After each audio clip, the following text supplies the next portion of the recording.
ये दोनों पूरक है, दोनों के बीच में कोई अंतर नहीं।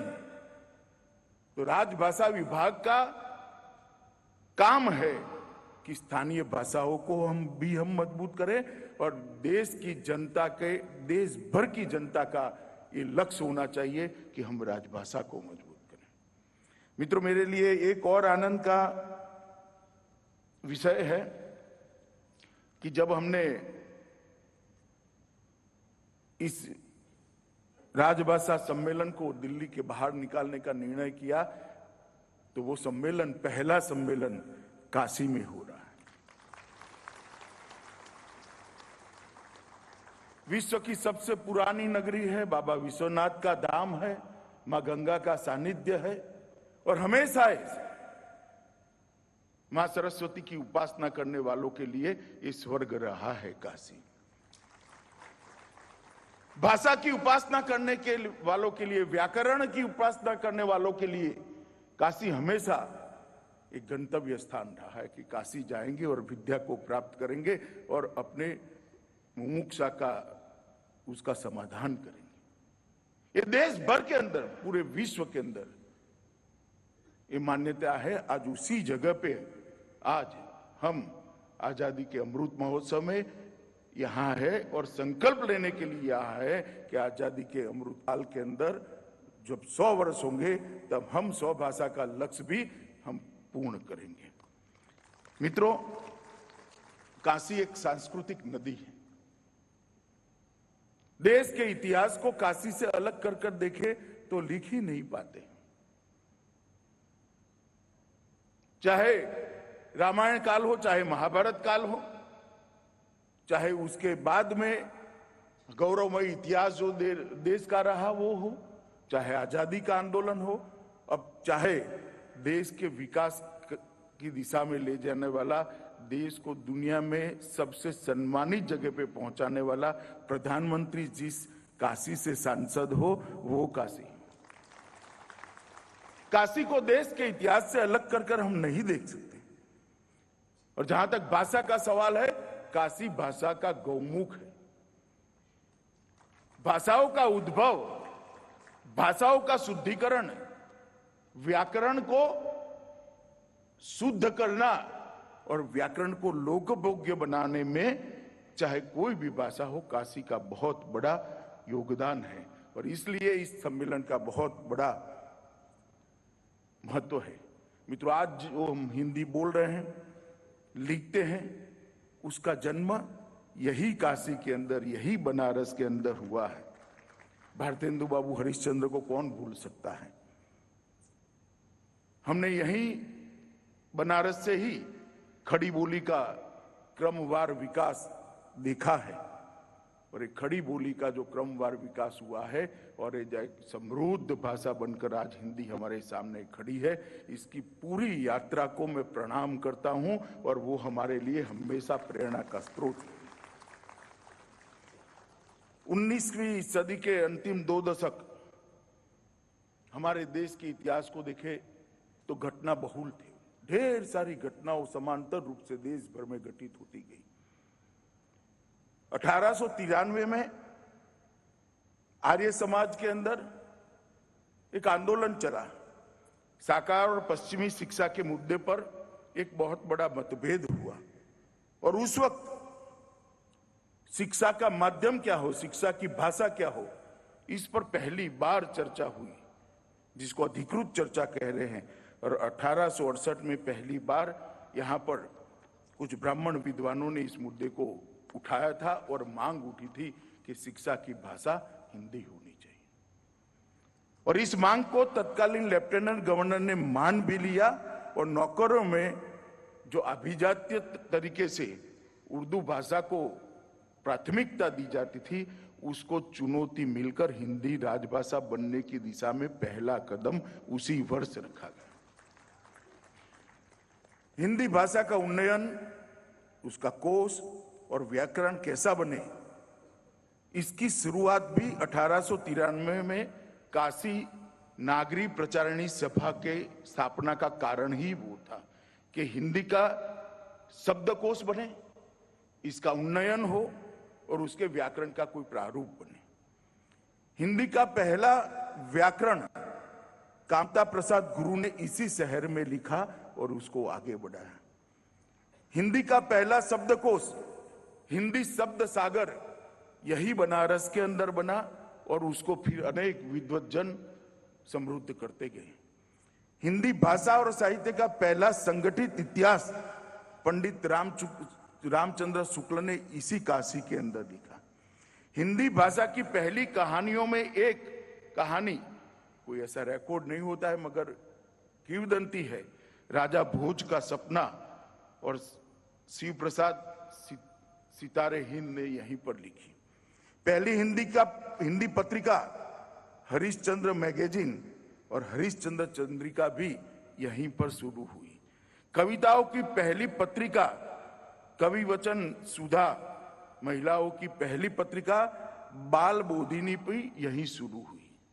और भारत के अंदर हिंदी थिएटर की पहली शुरुआत भी यही काशी के अंदर हुई, जहां से नाट्य कला आगे बढ़ी।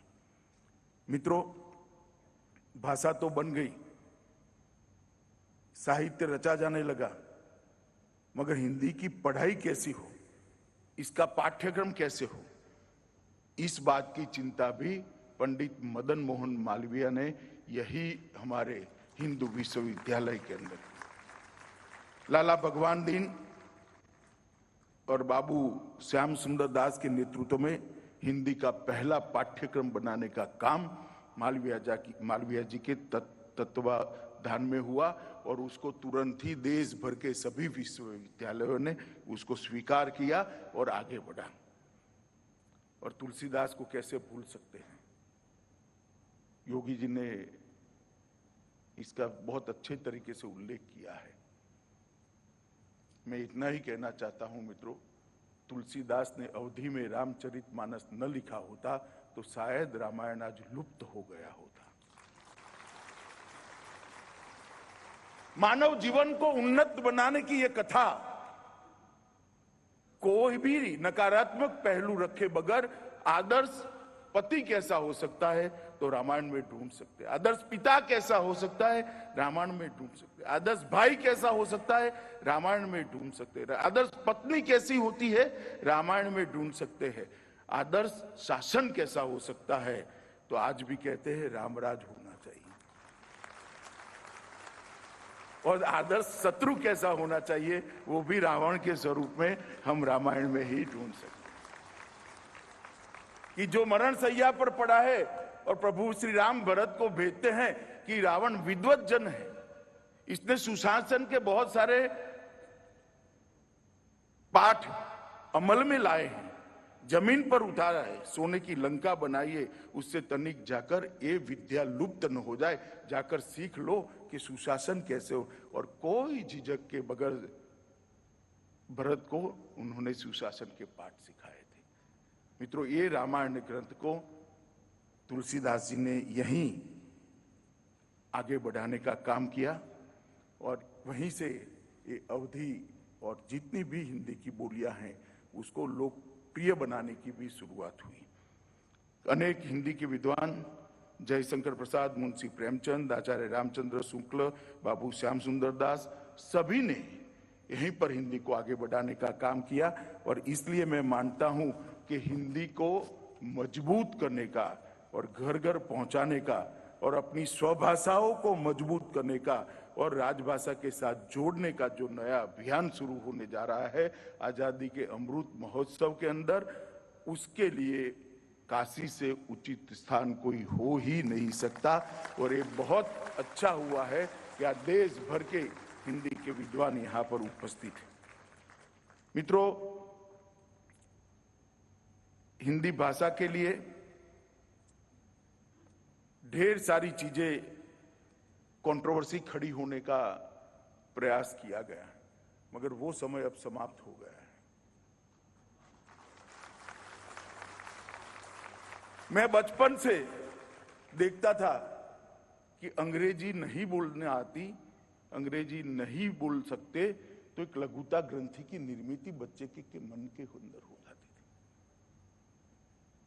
मैं आपको दावे से कहता हूं कि कुछ समय के बाद ऐसा समय आएगा कि मेरी भाषा में नहीं बोल सकता, इसलिए लघुता ग्रंथि का अनुभव। क्योंकि देश के प्रधानमंत्री जी ने अपनी कृति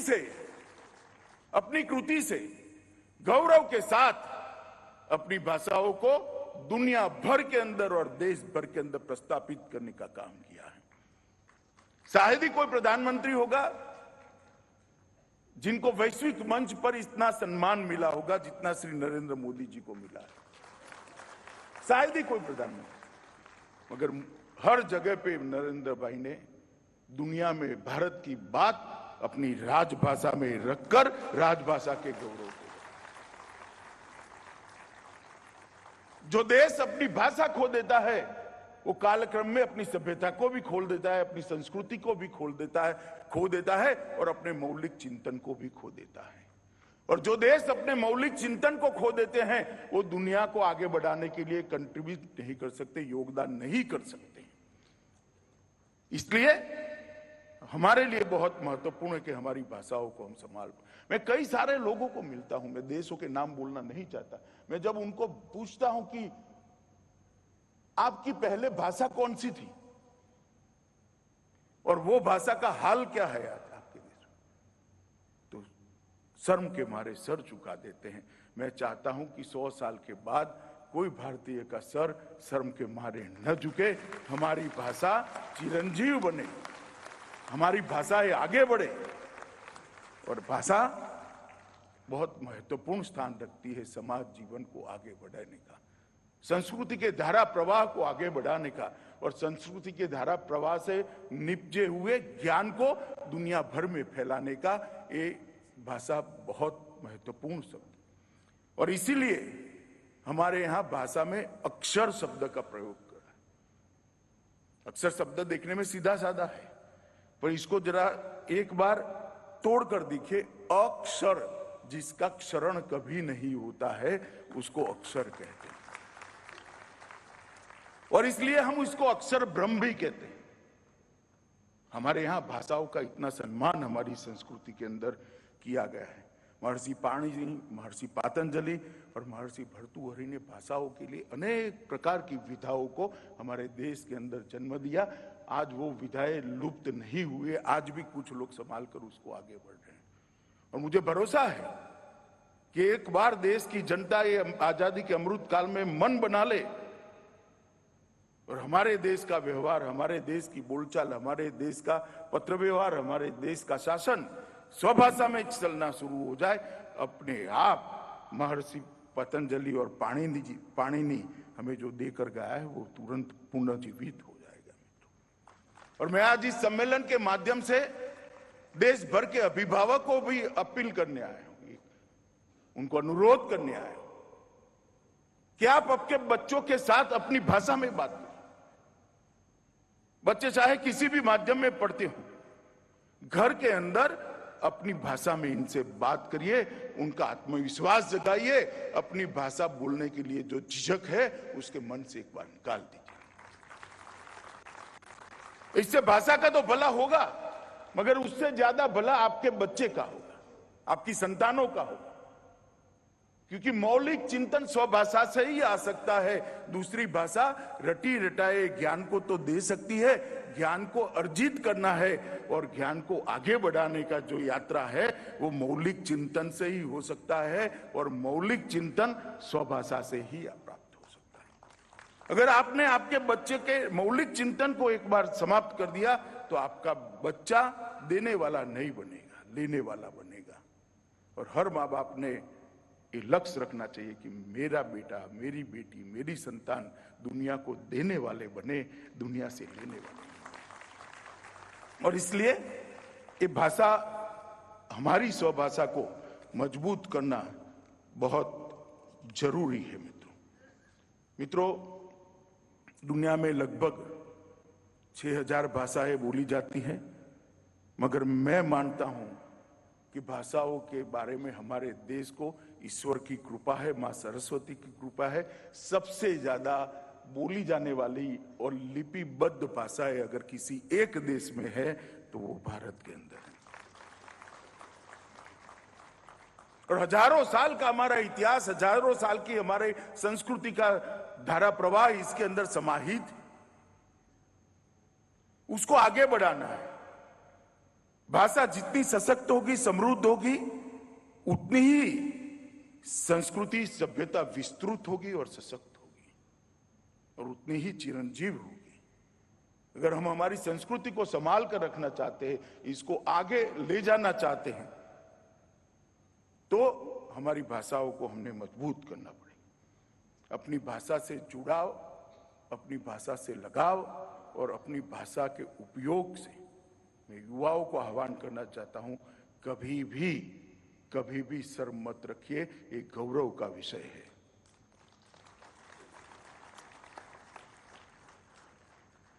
और मैं फिर से एक बार कहना, मैं हिंदी में भाषण कर रहा हूं, हो सकता है कोई शब्द मेरे गुजराती में आ जाएंगे, मगर हिंदी में मैं बात करता हूं, गुजराती में शब्द आ जाएंगे, मगर देश भर से अलग अलग प्रदेशों से आए सारे लोग उसको समझ जाएंगे, उसका मुझे पूरा भरोसा है, क्योंकि हमारी हर भाषा एक दूसरे के साथ जुड़ी हुई है। मित्रों, आज मैं फिर से कहना चाहता हूं कि हमारा पूरा बल होना चाहिए कि ये जो लघुता ग्रंथि अंग्रेजी शासन काल के अंदर हुई है वो बदलनी पड़ेगी, उसको युवाओं के मन से निकालना पड़ेगा और घबराहट की जगह गौरव की अनुभूति हो, इस प्रकार के वातावरण की निर्मित होनी। किसी भी मंच पर आप अपनी भाषा के अंदर आपके मौलिक विचारों को रखिए। एक जमाना था जब घबराहट होती थी, मैं बताता हूं एक जमाना अब शुरू हो चुका है जब गौरव की अनुभूति होगी। घबराहट से गौरव को बदलना ये बहुत बड़ी उपलब्धि है नरेंद्र मोदी जी के शासनकाल की। स्वभाषा ही अभिव्यक्ति को सुनिश्चित करती है, स्वभाषा ही चिंतन को गति देती है और स्वभाषा ही नए परिमाणों को और नए परिमाणों की दिशा में सोचने के लिए हमें उद्वेलित करती है। स्वभाषा व्यक्ति के विकास के लिए बहुत महत्वपूर्ण है। मित्रों, आत्मसम्मान अगर हमें खड़ा करना है तो हमें राजभाषा और स्वभाषा दोनों को मजबूत करना पड़ेगा। मित्रों, प्रधानमंत्री जी के नेतृत्व में जो नई शिक्षा नीति बनी है, इसका एक प्रमुख स्तंभ है कि भारतीय भाषाओं का संरक्षण और संवर्धन और राजभाषा का भी संरक्षण और संवर्धन। शिक्षा का मूल आधार सोचना है, शिक्षा का मूल आधार स्मरण है। लिखाई पढ़ाई होती रहती है, इसीलिए एक जमाने में हमारे यहाँ श्रुति और स्मृति को महत्व देते थे, मगर सोचना और स्मरण करना दोनों चीजें स्वभाषा में जितने अच्छे तरीके से होती है इतना कहीं पर भी नहीं होता है। और मैं आप सबको आग्रह करना चाहता हूं कि मोदी जी के नेतृत्व में जो नई शिक्षा नीति बनी है इसका आप अध्ययन करिए। इसमें स्वभाषा पर, राजभाषा पर बहुत बल दिया गया है और मोदी जी के नेतृत्व में अनेक प्रकार के अभ्यासक्रम, इंजीनियरिंग का हो या मेडिकल का हो, इस सब के अनुवाद अलग अलग भाषाओं में, अभी तक तो 8 भाषाओं में तो शुरू हो चुके हैं, राजभाषा में भी शुरू हो चुके हैं। इसकी पढ़ाई लिखाई जब जिस दिन इस भाषाओं में शुरू होगी, मैं बताता हूं अनुसंधान में हमारा देश सबसे ऊपर होगा, क्योंकि अनुसंधान अपनी भाषा में ही सबसे अच्छा हो सकता है। हमारा देश पिछड़ गया, इसका मूल कारण यह है कि पढ़ाई लिखाई अनुसंधान के विषय हमारी भाषाओं में नहीं हुए। और मोदी जी ने ये जो परिवर्तन किया है, वो परिवर्तन आने वाले दिनों में भारत के भविष्य को बदलने वाला परिवर्तन होने वाला है, इसका मुझे बहुत विश्वास है। मैं आज सभी इस सभागार के अंदर, तुलसी सभागार के अंदर जो लोग बैठे हैं, सभी को अनुरोध करता हूं कि नया शिक्षा नीति का जो एक मुख्य बिंदु है अपनी भाषाओं को मजबूत करने का, उसको आप देश भर में इसके स्वागत का एक माहौल बनाइए, इसके स्वागत के लिए एक अनुकूल वातावरण की निर्मित कराइए। जब तक देश की प्रशासन और नौकरशाही की भाषा देश की नहीं हो सकती, लोकतंत्र सफल ही नहीं हो सकता। प्रशासन की भाषा ऐसी हो जो 5-7% लोग समझ सकते हो, तो लोकतंत्र कैसे सफल होगा? लोकतंत्र तभी सफल हो सकता है जब प्रशासन की भाषा स्वभाषा हो, राजभाषा हो। और मैं बड़े गौरव के साथ आप लोगों के सामने कहना चाहता हूं कि आज गृह मंत्रालय में एक भी फाइल ऐसी नहीं है जो अंग्रेजी में लिखी जाती है या पढ़ी जाती है। पूर्णतया हमने राजभाषा को स्वीकार।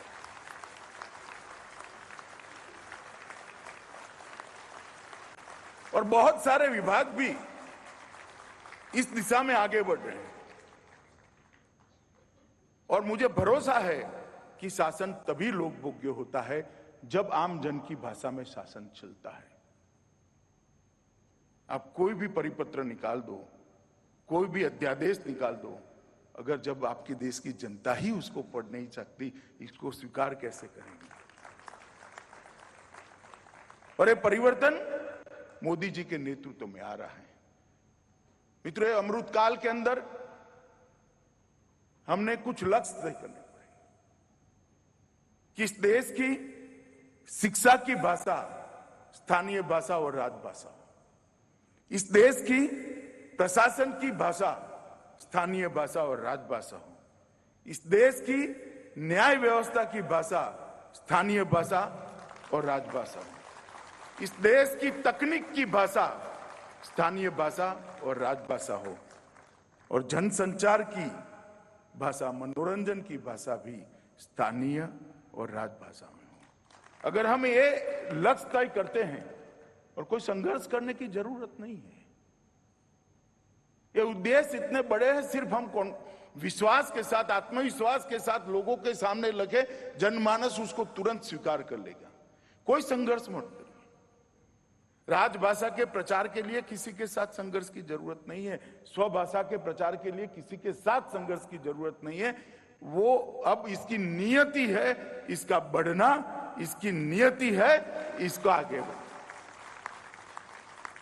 हमें उसमें उद्दीपक का काम करना है, हमें इसको आगे ले जाने का वाहक का काम करना है, और वो आज मुझे लगता है कि हमने तय करना चाहिए। ये 5 जो चीजें हैं जहां भाषा को हमने मजबूत करना है, उस पर मेरा आप सबसे आग्रह है कि देश में इस प्रकार की वातावरण की निर्मित करने के लिए भी हम आगे बढ़े। मित्रों, देश का आजादी का इतिहास और देश के इतिहास को अलग अलग भाषाओं में, अलग अलग राज्यों में राज्यों की इतिहास पढ़ा है। मेरा तो सभी विद्वज्जनों से आग्रह है कि इसका राजभाषा में अनुवाद करने की एक मुहिम चलानी चाहिए। गुजरात का इतिहास है, अगर वो गुजराती में है तो उत्तर प्रदेश का बच्चा कैसे पढ़ेगा? अगर ये राजभाषा में है तो पढ़ पाएगा। उड़ीसा का एक अपना इतिहास है, अगर वो सिर्फ ओडिया भाषा में है तो वो गुजरात का बच्चा कैसे पढ़ेगा? हिमाचल का बच्चा कैसे पढ़ेगा? अगर वो राजभाषा में है तो वो उसको पढ़ पाएगा। और राष्ट्रीय एकात्मता की निर्मित के लिए बहुत जरूरी है कि देश के कोने कोने में बिखरे हुए इतिहास की घटनाओं को और इतिहास के पुस्तकों को राजभाषा में अनुवादित किया जाए। एक राजभाषा विभाग ने अभी एक अभियान दिया है, कार्यालयीन कामकाज के लिए सरल सुस्पष्ट शब्दकोश रखेंगे, मगर मैं हिंदी के विद्वानों को थोड़ा एकदम गले नहीं उतरेगा, हजम भी नहीं होगा, हमने हिंदी को लचीली भी बनानी पड़ेगी। हिंदू की स्वीकृति अगर लानी है तो हिंदी को लचीली बनानी पड़ेगी। मैं एक उदाहरण देना चाहता हूं। वीर सावरकर इस देश में अनेक प्रकार के कामों के लिए जाने जाते हैं, दुनिया भर में इनकी स्वीकृति है, पूरा देश उनको वीर सावरकर करके सम्मानित करता है। मगर आप लोगों के ध्यान में बहुत कम होगा कि वीर सावरकर ने स्वभाषा और राजभाषा के लिए बहुत बड़ा काम किया था, हिंदी का शब्दकोश बनाया था। और कई ऐसे शब्दों को मैं जानता हूं जो सावरकर जी न होते तो आज शायद हम अंग्रेजी शब्दों का ही प्रयोग करते होंगे। जैसे पिक्चर देखते हैं हम तो उसमें आता है डायरेक्टर, इसके लिए कोई शब्द नहीं था, उन्होंने निर्देशक शब्द दिया। आर्ट डायरेक्शन, उन्होंने शब्द दिया कला निर्देशन। कई सारे शब्द को उन्होंने दिया और हिंदी को समृद्ध बनाने का प्रयास किया। इसी प्रकार से अब समय आया है कि हम इस हिंदी को लचीली बनाएं। हमारी राज्यों की भाषा के शब्द भी अंदर आते हैं तो उससे परहेज न रखें। कोई विदेशी भाषा का भी शब्द आता है तो परहेज न रखे, उसका बोलने का माध्यम हिंदी हो जाए, उसके लिखने का माध्यम हिंदी हो जाए, इसके सोचने का माध्यम हिंदी हो जाए। इतना एक बार करो, हिंदी अपना रास्ता अपने आप कर लेगी बाद में। मगर हिंदी को लचीली भी बनाना पड़ेगा। और ये जो शब्दकोश राजभाषा विभाग तैयार कर रहा है, वो मुझे लगता है कि हिंदी को प्रशासन की भाषा बनाने में बहुत बड़ा योगदान हो। आज जो सत्र चलने वाले हैं 2 दिन तक, उसमें कई सारे विषय है। इसमें एक विषय भारतीय भाषाओं में पत्रकारिता का भी है और भारतीय भाषाओं का स्वतंत्र संग्राम में योगदान का भी है। मित्रों, मैं मानता हूं ये दोनों बहुत बड़े विषय हैं और हमें इसको लोकभोग्य बनाकर जन जन तक पहुंचाना पड़ेगा। और मैं आपको कहता हूं कि एक जमाने में कहा जाता था कि हम पर जो अंग्रेजी थोपी गई, राज्याश्रय से थोपी गई थी। ये इसलिए करना पड़ा था कि वो विदेशी भाषा थी। हिंदी और राजभाषा को राज्याश्रय से नहीं थोपना है, हमारे प्रयासों से इसको सर्वस्वीकृत बनाना। शासन तो करेगा, मोदी जी के जितने भी आप भाषण सुनते आप देखेंगे हिंदी में ही होंगे। अब शासन के अंदर भी हिंदी भाषा प्रयोग में आने लगी है, परंतु इससे कुछ नहीं होगा जब तक जनमानस के अंदर अपने अपने राज्य की भाषा और राजभाषा की स्वीकृति का हम एक प्रकार का वातावरण निर्मित नहीं करेंगे, ये कभी नहीं होगा। और मैं आप सबको कहना चाहता हूं कि हिंदी के शब्दकोश को भी समृद्ध करने की जरूरत है। आज बहुत सारे विद्वज्जन यहाँ पर बैठे हैं, मेरा आप सबसे अनुरोध है कि इसके लिए भी हमने काम करना चाहिए। एक समय आ गया है कि इसको नए सिरे से देखा जाए, कुछ विद्वानों की कमेटी बने। अगर मेरा संपर्क करोगे आप तो मैं जरूर इसके लिए समय भी दूंगा और सरकार जो मदद करना चाहे करेगी। योगी जी भी मदद कर सकते हैं। हिंदी के शब्दकोश को मजबूत करना चाहिए, विस्तृत करना चाहिए, इसकी सीमाओं को बढ़ा देना चाहिए। एक परिपूर्ण भाषा, एक संपूर्ण भाषा बनाने के लिए कुछ विद्वज्जनों ने काम करना पड़ेगा। और बहुत समय हो गया है हिंदी के शब्दकोश के पर एक नजर भी किसी को डाले कि नया क्या ला सकते हैं। और अगर इस पर नहीं सोचेंगे तो मैं आपको बताता हूं, काल अपना काम करता है। हम अपना काम नहीं करेंगे तो काल अपना काम करेगा, धीरे धीरे काल भाई हो जाए। क्योंकि भाषा तो नदी जैसी है, बहती रहती है। नई चीजों को जोड़ने के लिए भी हमारे विद्वज्जन आगे आए, ऐसी मैं सबको अपील भी करना चाहता हूं, सबको आह्वान भी करना चाहता हूं। मित्रों, ये 2 दिन का जो सम्मेलन रखा है, ये 2 दिन के सम्मेलन के अंदर ढेर सारे विषयों को आज यहाँ इसके बाद जो होगा उसमें चर्चा में लाए जाएंगे। स्वतंत्रता संग्राम और स्वतंत्र भारत में संपर्क की भाषा का एक विषय है, एक मीडिया में हिंदी का प्रभाव और योगदान है, राजभाषा के रूप में हिंदी की विकास यात्रा और योगदान, इसका पूरे इतिहास पर चर्चा होने वाली है। वैश्विक संदर्भ में हिंदी के सामने चुनौतियां, इस विषय पर भी चर्चा होने वाली है। भाषा चिंतन की भारतीय परंपरा और संस्कृति के निर्माण में हिंदी की भूमिका, इस पर भी चर्चा होगी और न्यायपालिका में हिंदी के प्रयोग पर भी चर्चा होगी और एक बहुत अच्छा सांस्कृतिक कार्यक्रम भी होगा।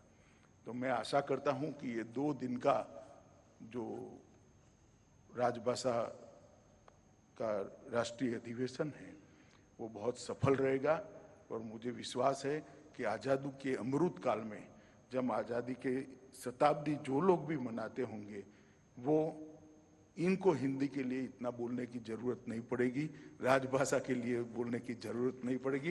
ये 25 साल में इस काम को हम पूरा करने का लक्ष्य रखकर चले और मोदी जी ने जो कल्पना की है आज़ादी के अमृत काल की, उसमें स्वदेशी और स्वभाषा, उसको हम फिर से एक बार, स्वराज मिल गया है उसको सुराज में बदलना है, स्वदेशी और स्वभाषा छूट गए हैं उसको फिर से एक बार चर्चा में लाकर देश का एक महत्वपूर्ण कार्यक्रम बनाना है। तो आप सभी का सहयोग मिलेगा उसका मुझे भरोसा है। आज देश भर से यहाँ पर जो हिंदी प्रेमी आए हैं उनका मैं भारत सरकार और देश के प्रधानमंत्री जी की ओर से हृदय से बहुत बहुत धन्यवाद करता हूँ और मैं आप सभी को अंत में फिर से एक बार अपील करते हूँ कि हिंदी को देश की भाषा बनाएं, हिंदी को लोगों की भाषा बनाएं। यही मेरी बात है। वंदे मातरम।